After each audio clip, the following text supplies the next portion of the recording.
Hello সবাইকে, চলে এসেছি সেনবাড়ির মহারাজের পক্ষ থেকে আর একটা নতুন ব্লগ নিয়ে। সবাই কেমন আছো? আমরাও মোটামুটি এখন সবাই ভালো আছি। আজকে বেরিয়ে পড়েছি কপালেশ্বর টেম্পলের উদ্দেশ্যে। তো তার সঙ্গে আর একটা মেন মোটিভ ছিল, সেটা হচ্ছে কুট্টুসের শরীরটা ভীষণই খারাপ। তো ওর জন্য একটা হোমিওপ্যাথি মেডিসিন শপ খুঁজছিলাম। তো সেই হোমিওপ্যাথি মেডিসিন শপ খুঁজতে খুঁজতে সন্ধে থেকে রাত হয়ে গেল, কিন্তু খুঁজে আমরা আর সেইভাবে পেলাম না। কী আর বলবো বলো, এখানে মানে আয়ুর্বেদিক আর অ্যালোপ্যাথির যতটা চল আছে, হোমিওপ্যাথি অতটাও নেই। তো বহু খোঁজার পরে যদিও পেয়েছিলাম, আর যতটা লাভ হয়েছিল সেটা হচ্ছে টোটো কাকুটার। কারণ টোটো কাকুটা এত ঘুরিয়েছিল এবং বিদেশ বিভূঁয়ের জায়গা, সেখানে টাকার জন্য পুরোই খেল। আর এই যে এইটা হচ্ছে টেম্পলটা। টেম্পলের বাইরে জুতো রেখে সে আর এক ইনসিডেন্ট, কারণ আমরা অতটা বুঝতেও পারি না, তাড়াহুড়োতে ছিলাম ওষুধ নেব বলে। তো বাইরেই জুতো খুলে চলে যাই, ওখানে যে জমা দেওয়ার কাউন্টার ছিল সেটা জানতাম না।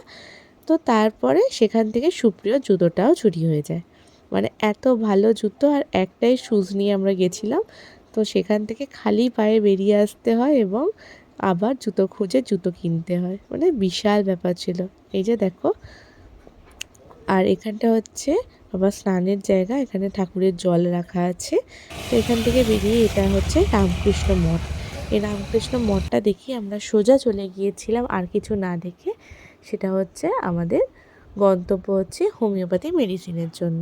মেডিসিনটা যখন পেলাম, পেয়ে রাত্রিবেলা এসে ছেলেকে ওই মেডিসিনটা খাওয়ালাম, এবং রাত না হতে হতেই সকালবেলা আমাদের ফেরার চাপ।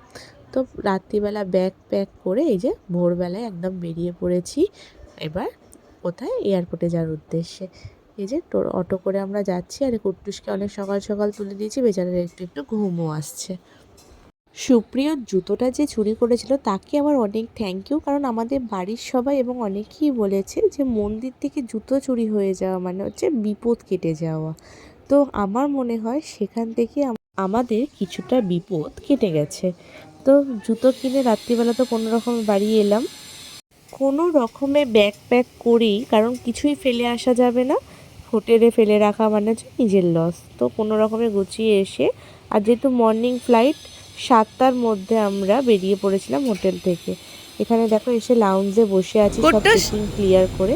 আর এখানে সুপ্রিয়র করে কুট্টুস চলে গেছে। তবে হ্যাঁ, ফেরার দিনে কিন্তু আমাদের chicken sandwich and veg sandwich both are very very very tasty ছিল। তো কি বলবো, টিপে দাও তো, লাইটটা অন করে দাও, লাইটটা অন করে দাও। ওয়ান উইক পর ডাক্তার আর হোটেল এই করতে করতে যখন বাড়ি ফিরে এলাম, তার যে আনন্দ সেটা তোমাদের কি বলবো। তোমরা অবশ্যই জানিও তোমাদের চেন্নাইয়ের ব্লগগুলো কেমন লাগলো। ভালো লাগলে একটা লাইক শেয়ার সাবস্ক্রাইব করে দিও, আর কিছু কোয়ারিজ থাকলে অবশ্যই জিজ্ঞাসা করতে পারো। আর একটু পাশে থেকো সবাই। চলো টাটা, আর আরেকবার দেখা হবে নতুন কোনো ব্লগে। চলো বাই।